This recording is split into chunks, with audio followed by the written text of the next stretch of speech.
Welcome, gentlemen. Lord Adair Turner, as the chair of the Energy Transitions Commission, you recently released a report, Keeping 1.5, and you have it right there, alive, articulating some of the feasible technological actions that could close this gap. So COP26 has already revealed a range of announcements. You've been hearing them all week. What has happened in the last 4 days that is going to keep 1.5 within reach? Well, I've got to present some maths, so I'm going to go up to the lectern to do it.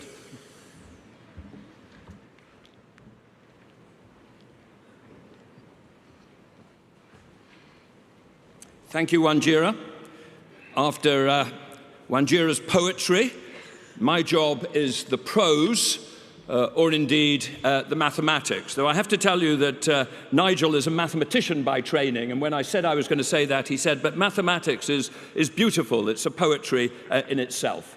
Now, the Paris Climate Accord committed the world to limit global warming to well below 2 degrees centigrade, and ideally to 1.5 degrees centigrade. And to keep that possibility of 1.5 degrees alive, and indeed to make staying below 2 degrees not just possible, but close to certain, we must not only build a net zero global economy by mid-century, but make big emissions reductions in the 2020s. So ahead of the COP, as Wanjira said, we at the Energy Transition Commission set out in this report 6 actions which could build on the NDCs to achieve the reductions required. And the question after 1 week of COP and many new commitments is how close are we to closing the gap? And I hope at this stage a slide is going to turn up. There it is. One vital priority is cutting methane emissions. They are 380 million tons in 2018, coming from fossil fuel production, waste management, and food production, primarily meat. And methane, as I'm sure all of you know, is a hugely powerful greenhouse gas, and cutting methane emissions is the fastest acting tool we have to limit global temperature rise. And the good news is that there are many ways to reduce methane emissions at low or negative costs. And we believe that potentially we could cut emissions 40% from 380 million tons to 230 by 2030, and very little of that potential is already reflected in NDCs. Sometimes it seems that methane is the sort of orphan gas of the climate change process. We just ignore it a bit and don't talk about it enough. So it is great to have seen this week and in the run-up to COP the potential reflected in the global methane pledge, with countries accounting for 45% of global methane emissions committing to achieve a 30% cut. Provided those commitments are met, that could cut methane emissions 50 million tons by 2030. Not the full 130 million tons we could and should achieve, but a good start for further progress. As for CO2, the challenge is to cut emissions from the 43 gigatons which they could reach on a business-as-usual path to something like 21 gigatons by 2030, a reduction of about 22 gigatons. About 3 gigatons of that needed reduction is implied by the new NDC commitments. But our analysis identified 5 other actions that could close the gap. Actions as you go down that cascade of the waterfall from nature-based solutions, actions in the power sector, transport, industry, and energy efficiency. So how do we now stand? Well, the good news, potentially, is a big step forward in relation to nature, with a commitment to end deforestation, which and I do emphasize this if supported by adequate climate finance and clearly implemented and enforced, would itself result in 3.5 gigatons of emissions reductions. That commitment is a huge step forward. Delivering it is a crucial priority.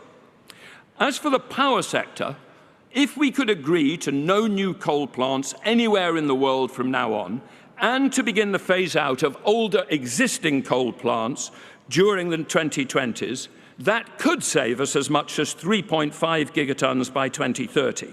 And the global coal to clean power transition statement is a step forward towards that objective.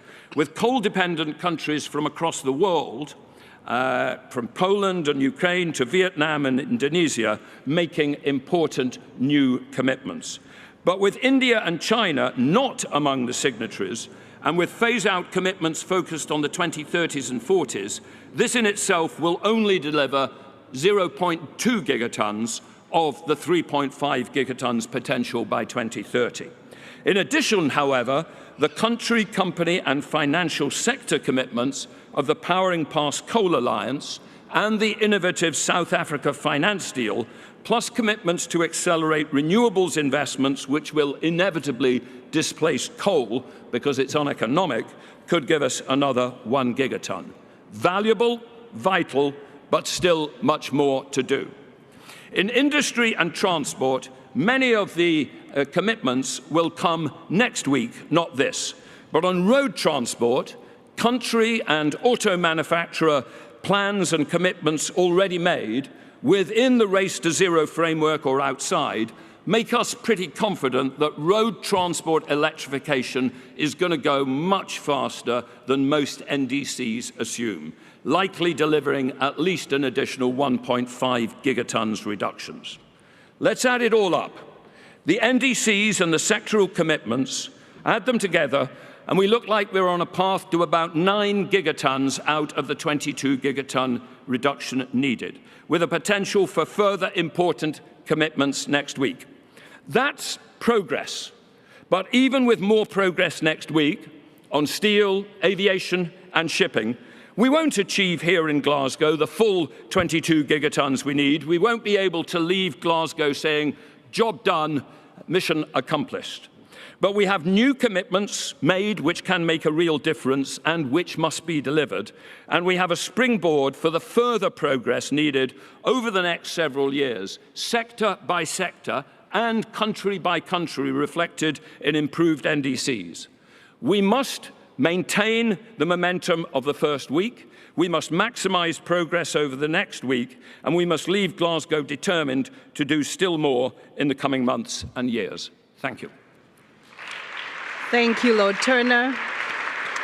Thank you, Lord Turner, for those wonderful pieces of data. Absolutely, we must keep 1.5 alive. Nigel, you are responsible.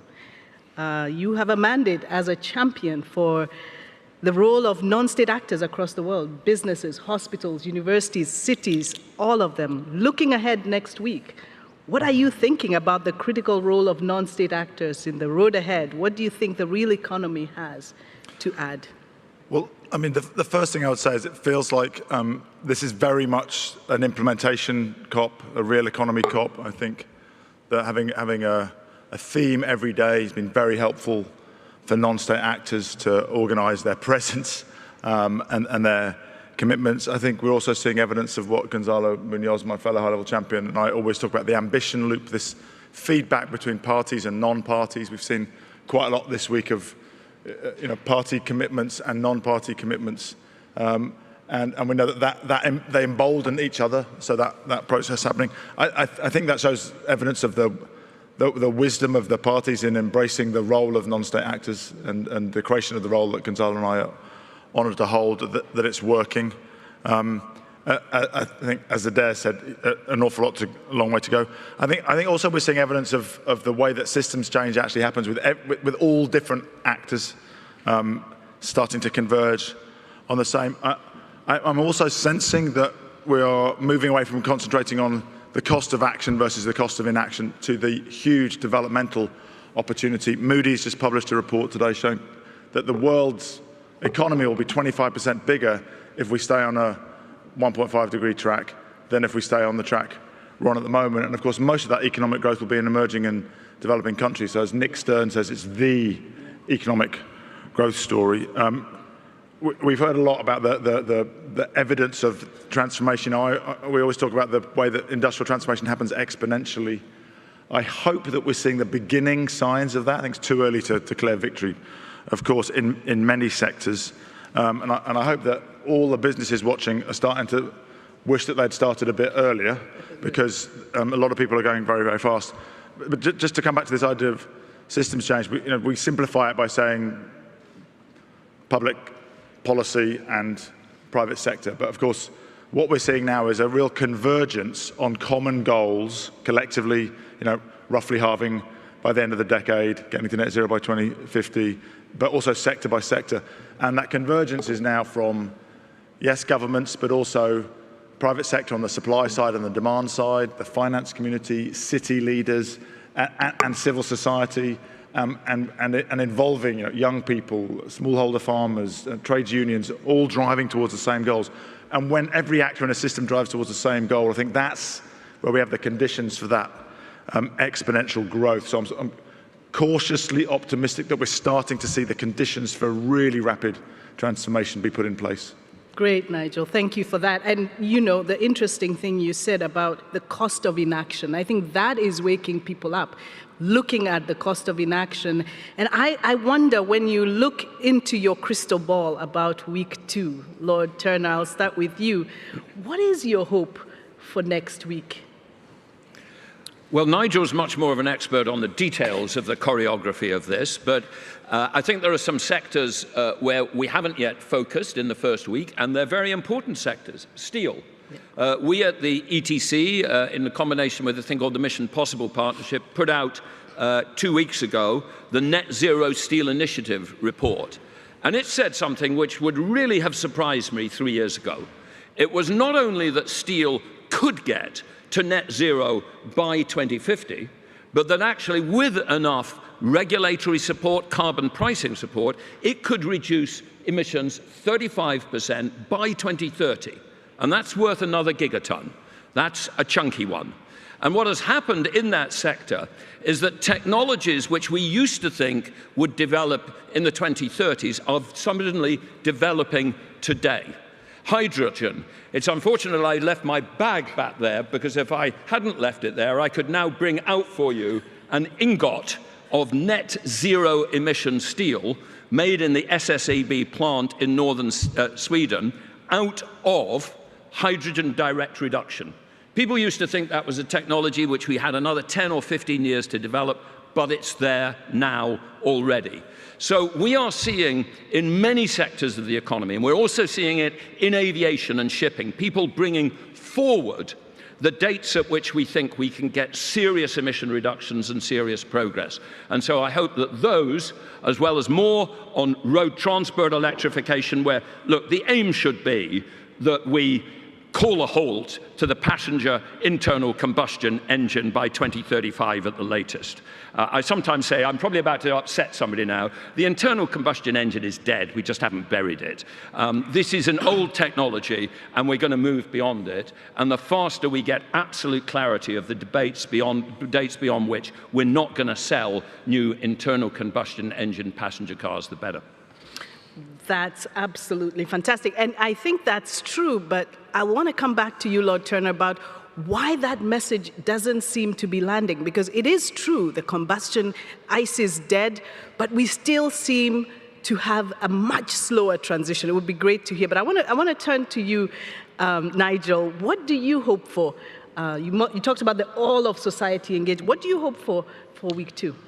Well, I mean, one thing I hope is that we all start to embrace this idea of an ambition loop, like the feedback between public and private. Sometimes governments can go faster, sometimes private sector can go faster, sometimes finance can go faster, sometimes cities can go faster. It's not a competition for who's always in the lead, but when somebody else goes a bit further, that enables everyone else. Particularly, I think we're entering a very dynamic phase in this transition, where I don't think there's any business that is only updating their plans every 5 years, or anything to sort of embrace that dynamism and say, look, we really need to update our plans every year or every 2 years, because what we thought was impossible 2 years ago is happening now. So if we wait, so we can't wait. So I hope that infects the mood. I hope that we really stick to pragmatism, don't get carried away with 2050 promises, but really focus on what are people actually going to do in the next 5 years. What are they already doing now? What are they committing money to in terms of capacity for green hydrogen or green steel? So it's not a promise, but an actual commitment. I hope that we continue to be honest about the challenges, because it's far from in the bag, and that we keep solidarity in mind, that there are different pathways needed responding to different local conditions in different parts of the world. I also, just a reflection on this issue of credibility. You know, I started my work in this space in 2007 with the Carbon Disclosure Project, which was formed in 2001. And now, finally, 20 years later, in 2021, we're starting to see regulated carbon disclosure.